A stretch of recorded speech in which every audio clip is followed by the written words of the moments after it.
주님만 바라보시기 바랍니다. 생명의 뜻 되신 주님만 바라보시기 바랍니다. 우리 앞뒤 좌우로 인사하겠습니다. 주만 바라봅시다. 주만 바라봅시다.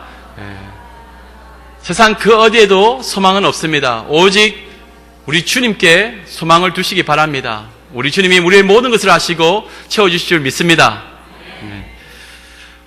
이제 레위기 24장입니다. 그 앞에까지는 많은 이야기들이 있었습니다. 제사법에 대해서도 나왔고 또 성도들의 그 거룩한 삶에 대해서도 이야기가 많이 나왔습니다. 하나님의 백성은 어떻게 살아가야 되는가?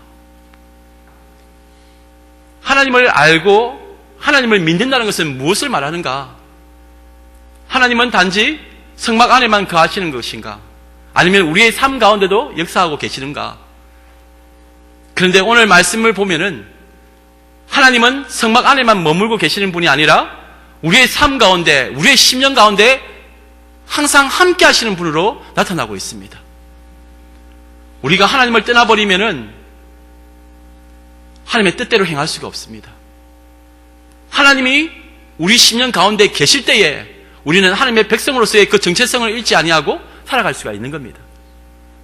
아무리 우리가 겉으로 율법을 지키는 것 같지만은 하나님을 떠나버리니 바리새인처럼 그렇게 바뀐다는 겁니다.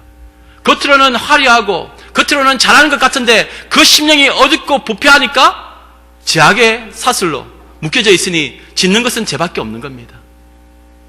오늘 말씀을 통해서 하나님은 어디 계신가? 그리고 하나님의 말씀은 어떠한 것인가? 그리고 생명의 빛과 생명의 뜻이 무엇인지를 분별할 수 있는 귀한 축복의 시간들 되시기 바랍니다.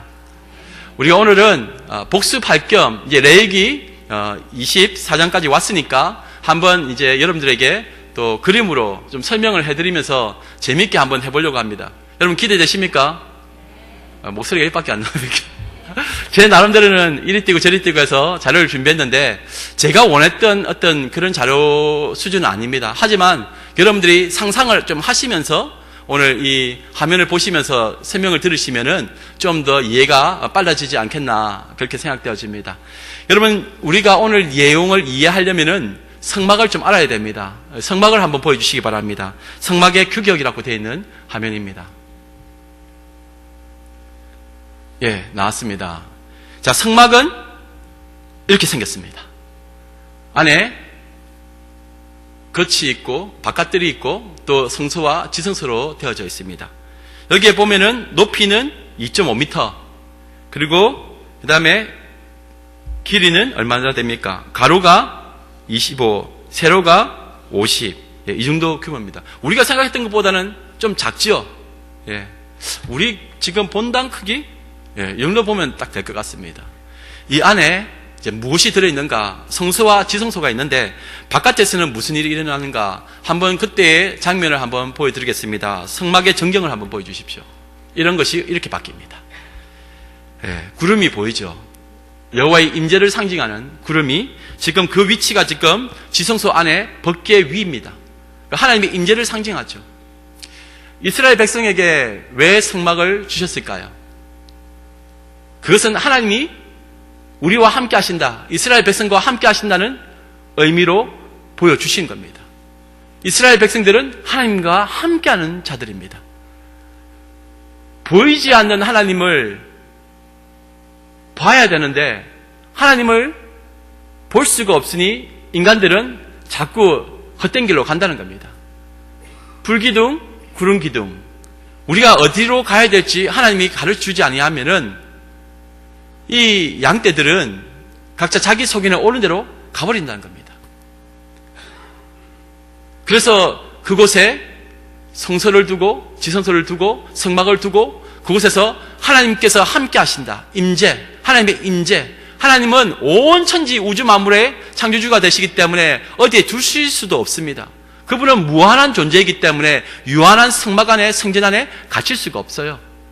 또 이 당시에는 이스라엘 백성들이 이제 이동하는 때였으니까 특별히 또 가나안에 갔어도 솔로몬 때까지는 이 텐트, 이 천막 같은 이 성막의 그 법궤를 모시고 하나님의 임재, 성전으로서의 역할을 감당했던 겁니다. 그 안에서 이제 희생 제물을 바치고 또 제사를 지내고 뭐 그렇게 했었습니다. 이 성막의 전경을 다시 한번 보여주시기 바랍니다. 보시면은 여기에 이제 제사장들이 이제 들어가게 되는데 그 안에 이제 그 막이 덮여져 있죠. 이 막 안에 성소가 있고 지성소가 있습니다. 지성소가 있는 곳은 법궤가 있는 곳입니다.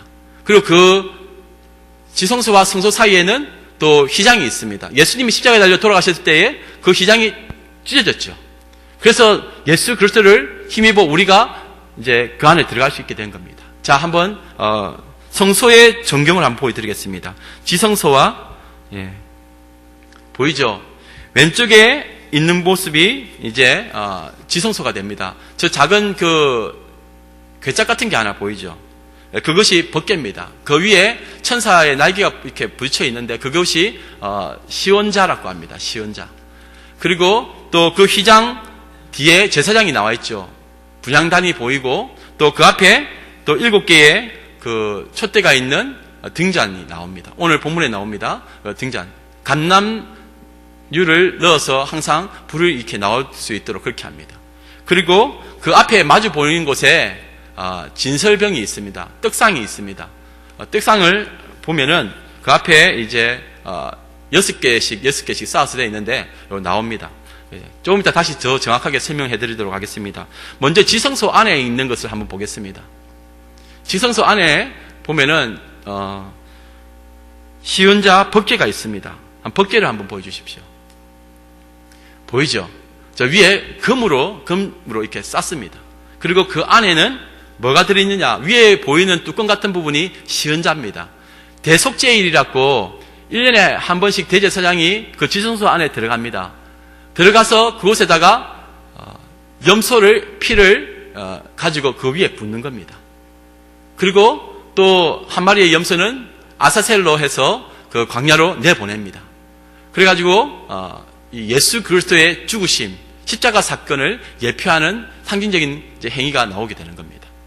자, 이 시은자가 있는데 이 시은자 법궤 안에는 뭐가 들어있는지 한번 보겠습니다. 법궤 내부를 한번 보겠습니다. 딱 보이죠? 예. 그 법궤 안에 뭐가 들어있습니까? 예. 여기 보면 아론의 쌍난 지팡이가 나옵니다. 그리고 십계 두 돌판이 나오죠. 그리고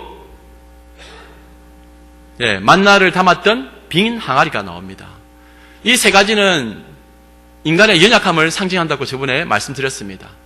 아론의 쌍난 지팡이, 이것은 모세와 아론을 대항하고 또 하나님 앞에서 범죄하였던 그 고라 자손들과 이스라엘 백성들이 이제 하나님 앞에 징계를 당하고 그리고 각 지파별로 지팡이를 하나씩 내도록 했는데 그때에 아론의 지팡이에 싹이 나게 함으로써 하나님께서 영적 권위를 그들에게 부여하신 것입니다. 배반하는 이스라엘 백성들, 인간의 연약함을 상징하고 있습니다. 그리고 그 안에 보면은 두 돌판이 나오죠. 그 두 돌판은 바로 십계를 상징하고 있습니다. 법계를 주셨지만 그 법을 주셨지만은 지킬 수 없는 인간의 연약함을 보여주고 있는 겁니다. 여러분 율법 잘 지키고 있습니까? 율법을 제대로 잘 지키고 있습니까? 안 되죠. 예수 그리스도가 오시기 전에 몽학 선생으로 역할을 감당했는데 그 법을 우리는 우리의 힘으로는 지킬 수 없다. 그럼 어떻게 하냐? 하나님의 은혜밖에 없다. 그 하나님의 은혜가 무엇으로 나오느냐? 예수 그리스도밖에 없다는 겁니다. 예수 그리스도를 믿으면 의롭게 되는 겁니다. 우리의 의라는 것은 상대적인 평가를 통해서 얻는 의가 아닙니다. 저 사람보다 내가 도덕적으로 조금 더 나으면은 어렵다. 이것이 세상의 눈이고 세상의 윤리적인 어떤 기준이지만 하나님의 의는 다른 겁니다. 하나님이 어렵다 하면 어려운 거고 아니면 죄인이 되는 겁니다. 그래서 우리의 윤리적 기준과 판단을 넘어서는 더 엄격한 하나님의 기준이 있다는 겁니다. 그것이 바로 예수 그리스도의 피로 씻음을 받은 자는 의로워지고 그렇지 않은 자는 죄인이 되는 것입니다. 그래서 법을 지킬 수 없는, 율법을 지킬 수 없는 연약한 인생을 담고 있습니다. 그리고 또 한 가지는 만나 항아리, 빈 항아리입니다. 이 빈 항아리는 무엇입니까? 늘 채워져야 되는데 비어있죠. 하늘 양식을 먹고 살아가야 될 우리가 늘 하나님의 은혜를 구해야 되는데 하나님의 은혜가 없으면 늘 굶주리고 배고파한다는 겁니다. 그래서 누구를 먹고 마셔야 되느냐? 예수 그리스도를 먹고 마셔야 된다는 겁니다. 그런 예표적인 부분이 이 안에 다 들어있는 겁니다. 반복해보니까, 복습해보니까 여러분들 이제 기억이 새록새록 나죠. 예. 그 인간의 모든 연약함을 이 법궤 안에 딱 두는 겁니다.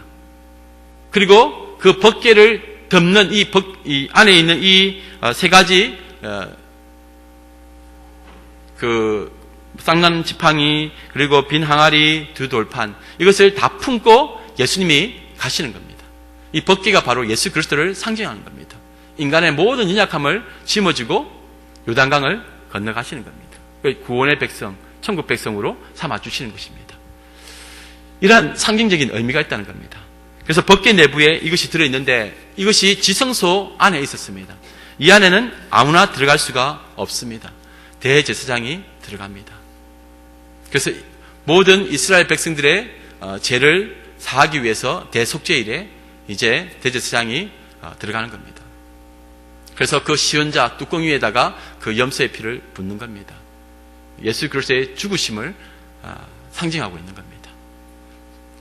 자, 그리고 이제 그 휘장을 넘어서서 이제 그 바깥에 있는 성소에 보면은 이제 분향단이 나오고 이제 등잔대가 나옵니다. 등잔이 나옵니다. 오늘 본문에 나온 내용과 이제 연결되어지는 건데 먼저 한번 보겠습니다. 여기에 제사장이 지금 불을 밝히고 있습니다. 우리가 요한계시록을 그때 우리가 살펴보았을 때에 이 7 촛대에 대한 부분을 이야기를 많이 했었습니다. 근데 여기에 보면은 한 개가 이제 촛대가 되는데 여기에다가 기름이 채워져야 되는 겁니다. 요 밑에 보면은 기름이 이제 올라가게 되어 있습니다. 근데 여기에 기름이 늘 채워져 있어야 되는데 요때 들어가는 기름이 감람나무의 기름입니다. 오늘 본문에 보니까 2절에 불을 켜기 위하여 감람을 찧어낸 순결한 기름을 내게로 가져오게 하여 라고 되어 있습니다. 감람나무의 기름을 써야 되는 겁니다. 다른 기름 쓰면 안 됩니다. 그 재료가 꼭 감람나무 기름이 되어야 된다는 겁니다. 그리고 그곳에 늘 불을 밝혀 두라고 합니다. 그곳에 누군가가 계속 머물러 있는 것도 아닌데 그 안에 빛을 비추라는 겁니다. 그래서 이 일을 하기 위해서 3절에 아론은 해막간 증거궤 휘장 밖에서 저녁부터 아침까지 여호와 앞에 항상 등잔불을 정리할지니 이는 너희 대대로 지킬 영원한 규례라, 그렇게 되어 있습니다. 늘 이 등잔대와 이 불을 항상 잘 관리를 해야 된다는 겁니다. 성령의 빛, 성령을 감람류에 많이 이렇게 비유를 합니다. 성령을. 우리 안에 있는 빛이 무엇인가? 예수 그리스도를 상징합니다. 나는 세상의 빛이라, 그렇게 말씀하지 않습니까? 세상의 빛으로 오신 주님. 요한복음 8장 12절에 나는 세상의 빛이니 나를 따른 자는 어둠에 다니지 아니하고 생명의 빛을 얻으리라, 그렇게 되어 있습니다. 구약은 신약에 오실 예수님을 예표하고 있는 겁니다. 이 등잔불이 항상 켜져 있어야 되는 거예요. 그런데 이것은 항상 기름을 채워주지 아니하면 꺼져버리고 맙니다. 구약에 있는 제사나 이 모든 것은 단회적인 겁니다. 완전하지도 못하고 영원할 수도 없습니다. 그런데 그 완전한 기름이 되시고 빛이 되시는 예수 그리스도, 그분이 오시면 이 모든 것이 다 이루어진다는 겁니다. 여기에 나오는 영원한 규례, 너희 대대로 지킬 영원한 규례라는 것은 바로 예수 그리스도가 오셔서 이 모든 것을 이루신다는 뜻입니다. 예수 그리스도가 생명의 빛이라는 것입니다. 하나님께서 천지를 창조하셨을 때에 제일 먼저 만드신 것이 무엇이었습니까? 무엇을 제일 먼저 만드셨습니까? 빛이었죠. 빛. 첫째 날에 뭐? 빛. 빛을 만드셨습니다. 빛이 있으라, 이렇게 했죠. 여러분, 빛은 그 존재 자체가 중요한 겁니다. 근데 아무리 넷째 날에 해, 달, 별이 있다 하더라도 빛이라는 존재 자체가 없으면은 그 해, 달, 별은 그 빛을 낼 수가 없습니다. 아무리 좋은 전구를 달고 있다 하더라도 빛이라는 그 입자 자체가 없으면은 그 만들어봤자 아무 필요도 없습니다. 하긴 빛이라는 것 자체를 모르는데 어떻게 빛이라는 것을 내려고 하겠습니까? 빛이 먼저입니다. 생명의 빛 대신 예수 그리스도가 우리 안에 들어와서 빛을 밝히고 계신 것입니다. 그런데 그 빛이 없으면 우리는 어두운 가운데 있는 것입니다. 다 빛이 있는 것 같지만은 빛을 잃어버렸으니 자기 마음대로 가는 것 아닙니까? 어둡고 캄캄한 그 안에서 내가 어디로 가야 될지 무엇을 해야 될지 모릅니다. 우리에게는 빛이 필요하죠. 그 역할이 바로 예수 그리스도라는 것입니다. 길을 잃은 사람들이 너무나 많습니다. 주의 말씀은 내 발의 등이요 내 길의 빛이니이다. 요한복음 1장에도 보면은 태초에 말씀이 계시니라 하면서 나오죠. 이 태초에 말씀이 계신 이 빛, 빛 대신 주님을 잃어버리니까 교회 밖에서도 어지럽고 교회 안에서도 그 빛을 잃은 사람들이 너무나 많다 보니까 막 방황을 하는 것입니다. 빛 대신 주님 찾아가시기 바랍니다. 우리가 빛을 잃어버리면은 우리는 잘하는 줄 알지만은 결과가 어둠밖에 나오지 않아요. 자신은 잘한다고 생각하지만은 맞다고 생각하지만은 합리적이라고 생각하지만은 결국은 그것은 제약의 결과물밖에 되지 않습니다. 아무리 내가 좋은 것을 만들려고 해도 내 안에 죄가 있다면 안 되는 거예요. 내 손에 병균을 가득 이렇게 묻혀가지고는 내가 요리를 한다고 생각해 보십시오. 아무리 맛있는 요리를 하고 또 수제비를 만들고 맛있게 요리를 했다 하더라도 그걸 먹을 수 있겠습니까? 그 요리가 아무리 화려하게 보이고 잘 만들었다 하더라도 그것은 오염된 음식일 뿐입니다. 우리가 빛 대신 주님을 놓쳐버리면 그와 같다는 것입니다. 예수 그리스도가 생명의 빛입니다. 그런데 문제는 뭐냐면요. 생명의 빛을 대신하려고 인간이 자꾸 자신이 빛이 되려고 하는 겁니다. 먼저는 예수 그리스도의 빛이 있어야 되고 그 빛을 통해서 우리가 그 빛을 발해야 되는데 예수 그리스도의 빛은 없고 자기 스스로가 빛을 내려고 하니까 자꾸 가짜가 나온다는 겁니다. 있어 보이게. 평생을 집안에 갇혀서 형광등불이 백열등이 전부인 줄 아는 사람에게 그 사람은 제일 밝은 것이 형광등불일 것입니다. 백열등보다 좀 밝은. 그런데 그 사람을 만약에 저 해운대 백사장 앞에 딱 두고는 눈을 가린 다음에 그 새벽을 깨고 막 이렇게 장엄하게 올라오는 그 태양을 바라보게 한다면은 그는 뭐라 말하겠습니까? 자신이 그동안 경험했던 그 형광등불이나 촛불 뭐 그런 백열등 상상도 안 되겠죠. 비교도 안 되는 겁니다. 그래봤자 하나님 앞에서는 티끌보다 못한 태양의 빛일 뿐입니다. 탈무드에 보면은 어떤 사람이 그 랍비에게 물어봅니다. 스승님, 하나님을 보여주십시오. 그러자 그 스승은 그 사람 보고 이렇게 말합니다. 그렇다면 너는 지금부터 내가 하는 말을 듣고 그대로 행해 보아라. 예, 스님 말씀하십시오. 저기 하늘에 떠 있는 태양을 한번 바라보라. 네 하고 바라봤는데 몇 초도 못 되어서 스승님 눈이 부셔서 도무지 볼 수가 없습니다. 이보게나 하나님께서 창조하신 그 티끌보다 못한 그런 피조물 하나 바라보는 것도 이렇게 힘겹고 하고 제대로 볼 수 없는데 어떻게 창조주 하나님의 그 빛을, 그 영광의 빛을 인간이 볼 수 있겠나? 못 본다는 겁니다. 비교할 수가 없어요. 그런데 하나님께서 은혜 가운데서 그 빛을 볼 수 있게 우리에게 보내신 분이 바로 예수 그리스도입니다. 예수님을 본 자는 하나님을 본 자가 되는 겁니다. 믿음이 없이는 볼 수가 없어요. 똑같이 우리가 여기 있지만은 천국 가는 것도 믿음이 있느냐 없느냐 그 차이입니다. 흉내는 똑같이 낼 수 있어요. 그러나 믿음은 다릅니다.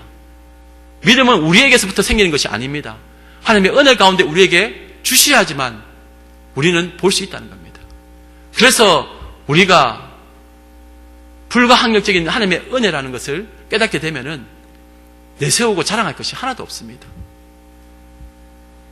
인간이 그 빛을 잃어버리니 스스로가 왕이 되려고 합니다. 당연히 어두우니 자기가 제일 높은 줄 알죠. 그래서 마음대로 생각하고 판단하고 아무렇게나 걸어가도 된다고 생각하는 겁니다. 온 세상이 왜 이렇게 힘듭니까? 사사기에 나왔던 그 모든 일들이 지금 재현되고 있는 것 아닙니까? 왕이 없는 거로 각자 자기 소견에 옳은 대로 가는 이 세상. 빛 대신 주님이 있다는 것을 안다면은 그 왕의 자리에서 내려와야죠. 그리고 왕이신 나의 하나님, 주님을 찬양하고 순종하고 살아가는 것입니다. 그런데 우리 주님이 누누이 그 신약에서 보면은 말씀하신 것이 빛이 있어도 그 빛을 보지 못한다. 눈이 있어도 보지 못한다. 자신은 선한 일을 한다 하지만은 죄를 짓고 있어도 그것이 죄인 줄을 모르는 사람들이 너무나 많아요. 직분이 누구 어디다 뭐 목사다 그런 문제가 아닙니다. 성도로서 그리스도인으로서 생명에 빛이 없다면은 누구나 다 마찬가지라는 겁니다. 항상 우리 심령 가운데 늘 이렇게 성령으로 충만한지, 정말 주의 빛은 분명히 살아서 역사하고 계신지 잘 살펴보시기 바랍니다. 또 여기에 보면은 또 떡상이 나옵니다. 진설병이라고 하죠. 이 진설병이 어떻게 되어 있냐면은 그림 한번 보여주시기 바랍니다. 6개씩 12개가 있고, 그리고 그 위에는 유향을 올려놓았습니다. 이 떡을 안식일 때마다 바꾸게 되어 있습니다. 그리고 그 안식일이 이제 되면은 그 제사장이 들어와서 그 떡을 먹게 되어 있습니다. 그런데 여기에 진설병이라는 것이 진설했다고 되어 있지 않습니까? 이렇게 배열했다 그런 뜻인데, 이것이 히브리어 원어로 보면은 얼굴의 떡 이렇게 되어 있습니다. 얼굴의 떡. 얼굴의 떡이 뭔가? 12지파를 상징하고 그것을 대표하고 있다는 겁니다. 그런데 이 12지파를 대표하고 있는 분이 누구냐면은 바로 예수 그리스도가 되시는 겁니다.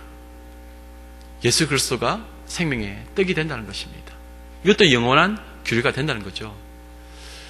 예수 그리스도를 우리가 먹고 마시지 아니하면은 우리는 살아갈 수가 없습니다. 늘 굶주린 상태라는 겁니다. 이것을 먹어야 하는 겁니다. 그런데 이것을 먹지 아니하면은 우리는 그 굶주림 가운데서 먹지 말아야 될 것을 먹게 되는 겁니다. 세상의 떡을 먹게 되는 겁니다. 세상의 것으로 가득 차 있게 되면은 세상의 힘으로 살아가게 되는 것인데, 그렇게 되면 또 제약 가운데 사는 것입니다. 우리가 무엇으로 힘을 얻고 살아가는가? 하늘로부터 내려오는 그 만나를 먹고 살아갑니다. 그 신비한 만나가 무엇을 상징합니까? 이 진설병이 바로 예수 그리스도를 상징하고 있는 것입니다. 요한복음 6장 35절에 예수께서 이르시되 나는 생명의 떡이니 내게 오는 자는 결코 줄이지 아니할 터이요 나를 믿는 자는 영원히 목마르지 아니하리라. 그렇게 되어 있습니다. 예수님은 생명의 떡이 되신다 그렇게 말씀하십니다.